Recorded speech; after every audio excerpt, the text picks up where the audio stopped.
Hello everybody. Let me talk about the new best deck in the format, Penguins. Penguins did not get hit by the ban rotation, and that's what we're going to be going over today. This deck is post-ban rotation proof. It doesn't have any of the Penguins that aren't hit, which obviously are the best cards in the game. And then secondly, we have the updated DPE situation, which I think we're going to end up seeing on ladder after the Celestial shit is gone. I think we're going to see double Malicious with Denier and one Fusion Destiny with Verte. I think that's what we're going to end up seeing because it just makes the most sense. So let's talk about this deck. I know you guys are seeing Auroradon right now and you guys are crying. You're crying in the comments. You're going to type, Fatso, you're always playing things with Auroradon, and you know what? It actually takes away from the factor Penguins. You need to shut your mouth right now, and I'm going to tell you why you need to shut your mouth. Well, this deck doesn't actually go into the normal Auroradon quote-unquote stuff. So you do go into Auroradon, but when you go into Cupid's Pitch, you're going to end up going into Penguin Brave. Now, from Penguin Brave, you are going to end up going into... Hear it? You're going to end up going into Penguin Soldier. The card you end up getting with Cupid Pitch, 600, remember, 600 defense. Guess what? Penguin Squire has 600 defense. So you're going to grab Penguin Squire. It all triggers on the same wavelength. So you're going to be able to summon Penguin Squire off its effect. Then you're going to be able to use Penguin Squire and a token to go into Ryzen. And if you're lucky, you also have a no Penguin inside the graveyard, which makes it so when you bounce cards to your opponent's hand, you're able they get banished instead. So when we banish cards with our soldier, when we send cards back to their hand with our soldier, we actually banish them from the game, which is hilarious when you're fighting Sword Soul and stuff like that. Because if Sword Soul doesn't really have an answer to it, you can actually just banish everything they're trying to do, which is hilarious. The deck's super fun, and there's a couple of one-card combos in it. Royal Penguins Gardens, a one-card combo. You can go do the full Hulk Auroradon combo with if you just have this card in your hand, which allows us to play a good amount of hand traps and extra cards like Lightning Storm and Harpies. And we're running the 3 small worlds because this deck actually is very good for small world. If we have our penguin, like a penguin or a Sangan that we don't need or something in hand, we can get rid of it and usually get out Water Enchantress back into our hand and then do a full adventure package. So just to tell you how the Royal Penguins Garden, before we start, how it works is you add a Great Emperor Penguin, you use its effect to make it into a level 4, then you summon it, and when you use its ability, you want to special summon no Penguin with a tuner. You could do Glacial Polar Penguin if your opponent has something that can return to their hand, or like I said, it'll end up getting banished with the no Penguin, which is hilarious. Or if you're probably just going to end up grabbing Squire.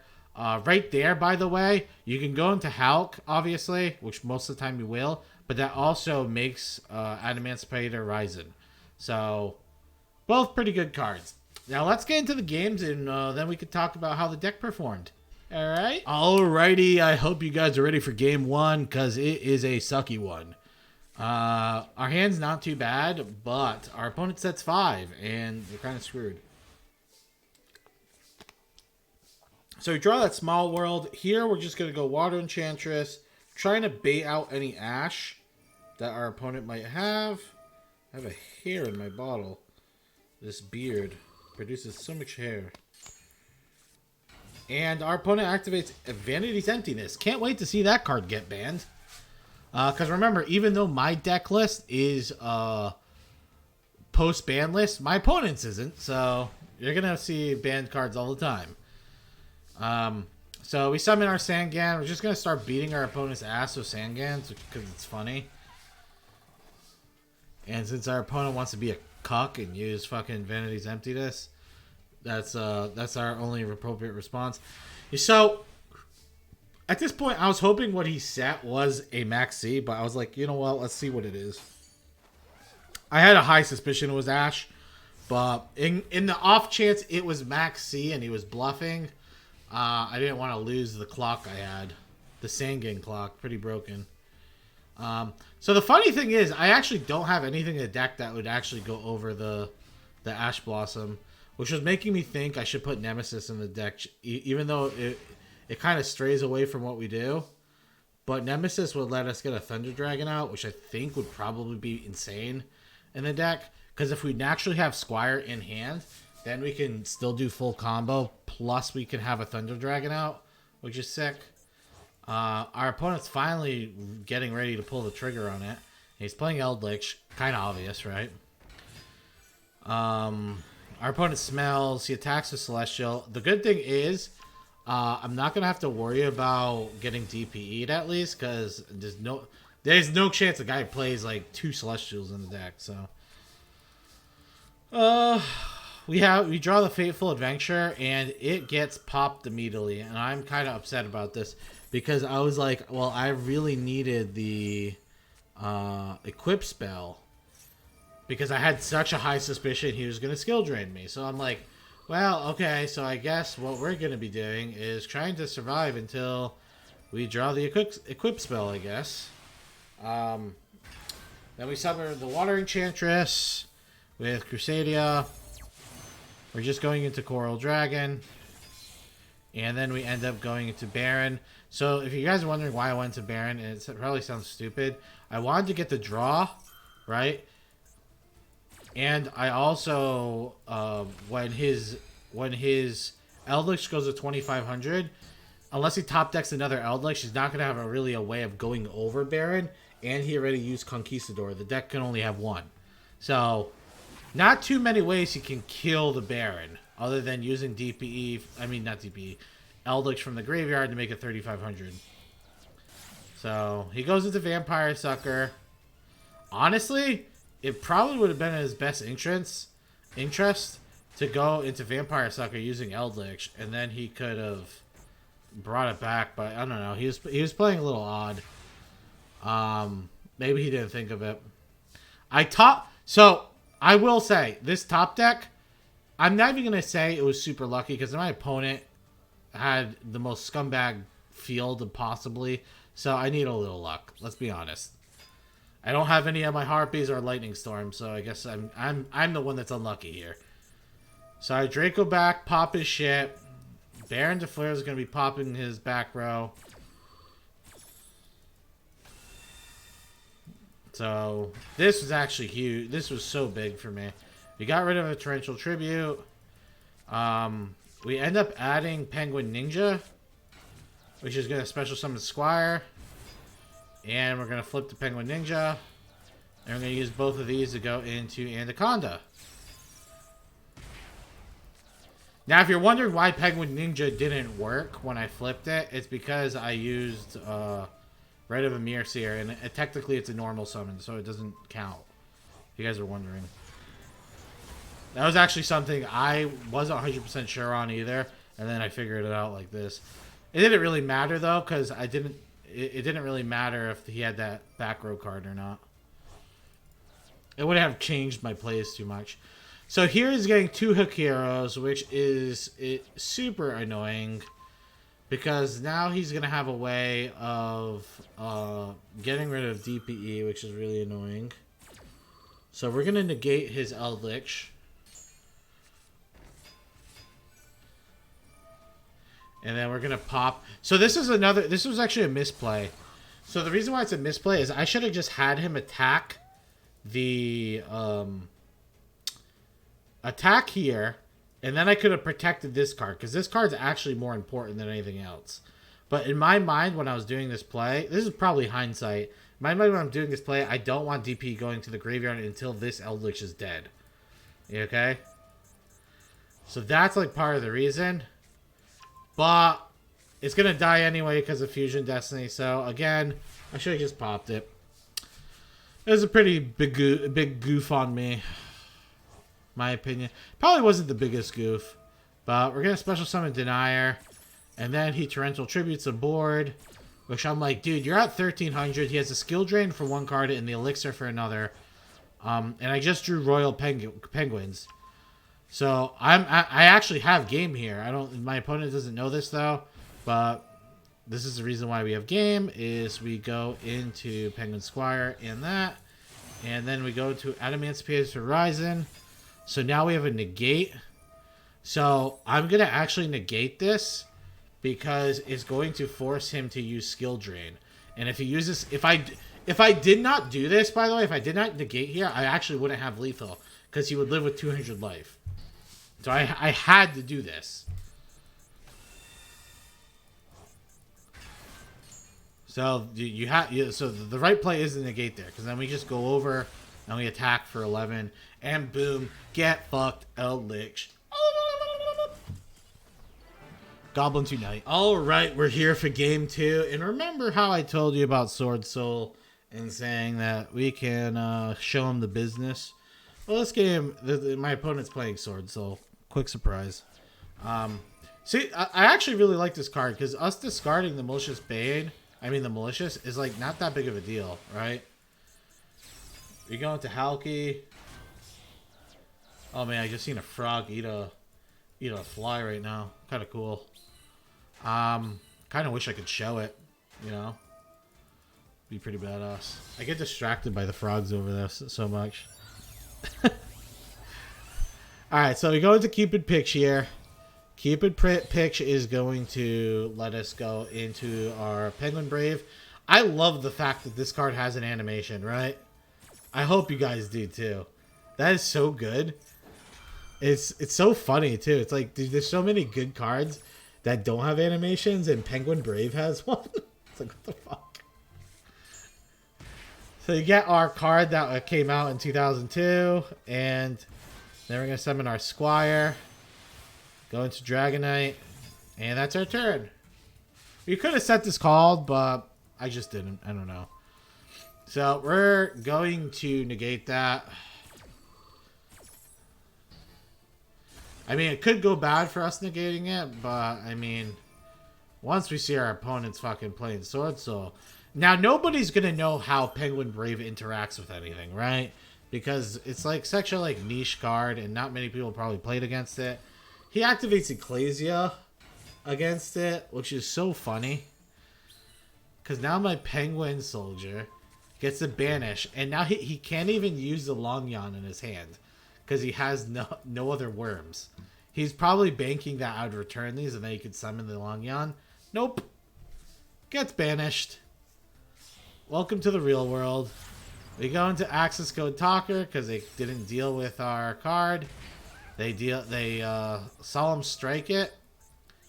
Malicious Bane's going to summon another one. We're going to summon the Sangan and we're going to beat him down. Because at 5,900. And no penguin's going to get the kill on that. GG. Look at that little penguin. He's like, yeah! Hello, it is game 3. And let's see what we end up doing. We have the Royal Penguins. We grab the No Penguin. Because we can discard it to the graveyard. And then our Great Emperor Penguin can get chain blocked by the No Penguin. So if you have it naturally in the hand, that's what you want to do. Because you end up chain blocking everything. So now we can go into Hulk. And you guys know how Rorodon does. Unfortunately, you guys know how Rorodon does. And then I got Gamad. So I have to pay for my sins for using this card. And Howard is making sure I'm paying for my sins. But then I play DPE. It looks like my sins aren't getting paid that much. He plays Tri-Brigade Standoff. He's playing Tri-Brigade. I looked at his list. It was actually pretty interesting. But we're just going to pop the Tri-Brigade. And our opponent's fucked. Because we drew the second Royal. And we also have this Malicious, which can go into Shen Shen. Yeah, they're like absolutely boned. We're going to grab our Penguin, and since we have Small World in our hand, it's not really needed. So I'm going to use a Malicious right now, because I needed room for the no penguin in case he had a way of stopping the Great Emperor. So since he doesn't have a way of stopping it, no penguin gets to come out. And now we can just go into access code talker, and it is pretty much game. So we got stopped, but it doesn't really matter because, like I said, this deck has a lot of follow-up. And the great thing about Shen too is Shen gets to recover a lot of banished cards too. The only thing that sucks is it can't recover the small world cards. So cards you banish from Small World, you can't recover because they get banished face down. Hello, welcome to Duel 4, and we're playing against Finnar, and I'm going to have a good feeling about this. I feel like this guy would definitely not be a scumbag, and he would definitely not be playing a triggering deck that will give people PTSD, and I was wrong. I was very wrong. There comes the Eldland, getting Big Daddy Eldritch. Our hand's pretty garbage. I'm going to be real with you. Our hand is not the best, but we have Small World. It's a small world after all. Time to get your friends. Show them up. Yeah. That's how the song goes. So we get Water Enchantress of the Temple.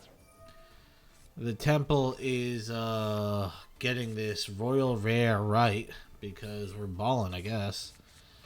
And then we're going to be summoning this Penguin Squire. And remember, when I use Penguin Squire to flip the Penguin Soldier, doesn't activate because of the right. So our opponent's going to crack down our token, which is kind of fucking rude. So in my mind, I'm like, well, if the last card this person owns is a Imperm, I probably just lose right here. But I wasn't getting notification that he had Imperm, so we just go right for the DPE. That should take care of the crackdown. Not going to be able to summon the Griffin, but that's kind of fine. We use a Draco back to bounce the back row, because if it's a trap, we can keep messing with our opponent. DPE comes back. Our opponent's about to make the biggest mistake I've ever seen, I think anyone ever do, which I think is funny, and I think you guys should watch it, because sometimes I make mistakes and you guys make fun of me. So it's called payback. Payback to Finnar. So he droplets, but he doesn't use a monster to droplet. So now we just pop. His droplet does nothing to our DPE, and then Griffin comes out without droplet even doing anything. And our opponent just surrenders. Yeah, kind of yikes. So here we are for game 5, and I was just thinking, how fucking bad was Finnar, right? Dude, how do you make a mistake like that? Like, simple mistakes. I just never understood how people could make such a simple mistake like that. So I'm going to summon Great Penguin, and at this point I realize I can't activate its effect. Because, you know, right, of a Mirror that I just played 2 seconds ago. So talking about mistakes, I decided to add this cheeky little one because I thought it was funny. Especially since I showed my opponent making a mistake like that. I was like, you know what, we're all human in this world. So he ended up Griffin the Dark Hole. By the way, I haven't seen Dark Hole in a while. But they're playing Numeron, so that's cringe. But someone named Cookie playing Numeron sounds kind of appropriate. I'm not gonna lie. I actually thought his attack, the way he's doing his attacks is actually atrocious. But at the same time, it doesn't really matter because he's gonna. It was actually, I thought it was bad, but then I'm like, oh wait, he's just gonna go into gate, and then he just board wipes it anyway. So it was actually pretty good. He did a lot of damage to me. So I apologize for the inner thoughts, Cookie. Because in my inner mind, I was like, damn, this guy's a fucking idiot. Meanwhile, I'm the biggest idiot of them all. But nothing ever matters because remember we have El Penguino, King Penguino. And it's going to get blocked by Neo Penguin, so even if our opponent had something, it cannot stop the Penguin boss. I mean, we pretty much, if our opponent has a way of stopping us, we pretty much lose, because we're going to take 3k when this thing comes back. So here comes Mecha Phantom Beast. You guys all love this card. I think it's everyone's favorite card, if I can't be mistaken. We go into Cupid Pitch, everyone's second favorite card. Third, probably behind Hulk. And then the Borreload Savage Dragon. You know what? I'm wondering when they actually banned Hulk. I swear to God, I thought Hulk or Auroradon was getting banned. Very surprised neither did. What do you guys think? Do you think Hulk should get banned or Auroradon? I feel like Hulk should get banned. Because why fuck over the Mecha Beast people? You only play it because of Hulk, right? And our opponent's dead, by the way. My Penguins are too powerful for even Numeron to defeat. Hello, everybody. We're here for the recap, and it's a spicy one. So I had a 85% win ratio with the deck, which sounds absurdly high, right? I do want to say I started off Plat 5 to give you an idea. I haven't even played this season really that much on this account. So I started off Plat 5, and we ended off Plat 2. And I want to point out something big here, though. A lot of times my opponent would concede before they seen any Penguins. So if my opponent had nothing to stop what we were doing, they would concede when we go into Halki, into Auroradon. They would just concede. And so it's kind of hard to gauge the Penguin side of things when I had a good like 30% of people just drop out of the game once they seen Hulk, Auroradon. Even though we're not doing super innate like broken things, I would think. We're doing like it's still pretty broken, but it's like relatively more fair compared to the other combos that you could be doing. But yeah, I wanted to mainly make this deck so we could have a cool version that's post BANLIST. Because if I was going to make this as good as possible for right now, I would definitely put VFD in it, because this deck goes into VFD really, really, really easily. And you can have insane follow-up with the Penguins afterwards. So, yeah. The deck's super fun, though. I actually had a blast playing it. These Penguin cards are so, like, adorable. And they're so, like, look how smug this motherfucker is. Like, no. Dude, that's hilarious. That needs to be on a shirt. But the cards are a lot of fun, and they're different. People don't expect you playing them. Like, nobody even really knows, like, they see this card and like, okay, well, he can bounce some cards. I guess that's kind of annoying. But sometimes they don't even realize that no Penguin also banishes, which is like, you can catch people off guard, as you see in that one game. But yeah, I mean, would you play this over a current, like, Adventurer, like, Tenyi deck? Or just a Tenyi Sword Soul deck? I mean, those decks obviously are better. But these guys this has Penguins, which is ban proof. Like, think about that. No one's gonna do shit to Penguins. They're never gonna limit anything or do anything to the Penguins. So I think it'd be fine. Now, if I was gonna rate this out of 10, what would we rate it? I would actually rate this a 7.5. Mainly because it has two broken engines, or three broken engines in it. Verte, Halki, and Auroradon. And it's so consistent. You literally can do... I don't think I've ever had a hand where I couldn't just do full Auroradon, unless my opponent like hand trapped me a bunch or something. Like, I don't think I had a hand, though, that I couldn't just fully Auroradon someone. Turn one. Because, I mean, let's think about how many starters you have. You have the Sangan, so all three Sangan starter. You have the Royal Penguins Garden is a starter. I guess that's really it. Like, actually, if you think about it, I must have just gotten lucky. Am I just overthinking this? Oh, Penguin Squire can get the job done too. Because if you have a Penguin in hand and Penguin Squire, you can go into Hulk and pretty much do everything. But the thing is, then you won't have Penguin Squire for follow up, so you'd have to do a different play that goes into Coral Dragon into Shen Shen. So if you so that's kind of what happens. So you get if you can't do it and you have Squire in hand and you have to use it in hand before you get your Penguin Brave out, right? Since you use the effect, it's a once per turn effect. It's a hard once per turn. You will have to actually go into, instead of going into Penguin Brave, you go into Coral Dragon, and then Coral Dragon goes into Shen Shen. So that's pretty much what we'd have to do afterwards. Now, what would I personally do with this deck?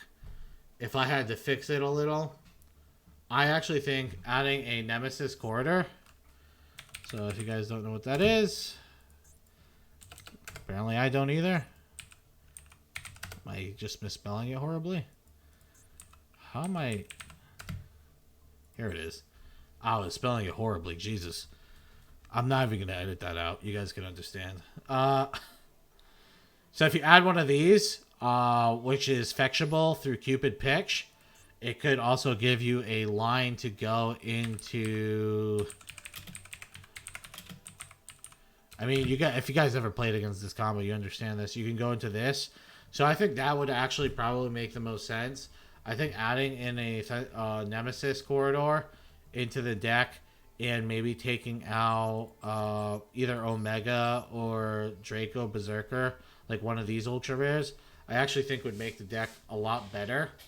Because there are some points where you do get full combo out, right? But the thing is, you already had Squire in hand, so with your Cupid Pitch, you end up getting like a Sangan or something, when you could have just built a fucking Thunder Dragon Colossus, which obviously is a million times better. So imagine that. Imagine your end board where you have... imagine your end board where you have the Penguin, Penguin Brave with your Penguin Soldier face down, Adamancipator Ryzen, and having a Thunder Dragon Colossal, which pretty much hinders your opponent from like adding cards to hand and stuff, which is really annoying. It prevents them from using Water Enchantress and all this other stuff. So I think it's pretty darn good, if you ask me. But yeah, that's my opinion on the deck, and I hope you guys enjoyed, and have a good one. Bye.